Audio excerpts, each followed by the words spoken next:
So ইয়ো public, তো আজকে আসছি হচ্ছে আমরা গোস্বামী রাজপাট রানিং করার জন্য। তো এই সাইডটা যে আছে, এই সাইডটা মূলত আসলাম আজকে। তো ফার্স্ট এই পাশে, তো এই পাশে আসার পরে যে যে জিনিসটা আর কি রিয়েলাইজ করলাম, সেটা হলো যে এই যে দেওয়ালটা, এই দেওয়ালটার মধ্যে এত লোকের যে ভালোবাসার একটা স্মৃতি লুকিয়ে আছে, সেটা হয়তো তোমরা এতদিন লক্ষ্য করে নেই বা কেউ আসিয়া ভালো করে দেখেন নেই। তো সেটা তোমার সামনে তুলে ধরার জন্য আমি আসছি।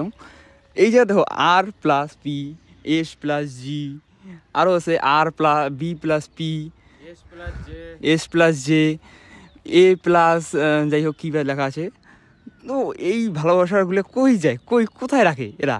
এই জন্য একটা স্মৃতি হিসাবে এই দেওয়ালটাকে ইউজ করা হয়েছে। সেই স্মৃতিটা হয়তো তোমরা সামনে দেখি পাওয়া লাগছে। এত রাজপাটের ভালোবাসার প্রত্নলিপি যেটা রয়েছে, সেটা এই দেওয়ালের মধ্যে লুকিয়ে রয়েছে। যারা যারা রাজপাটে আসো কিন্তু এই সাইডটা দেখো না, তারা এই দেওয়ালটা মূলত এইটা রাজপাট উঁচু ঢিপিটা।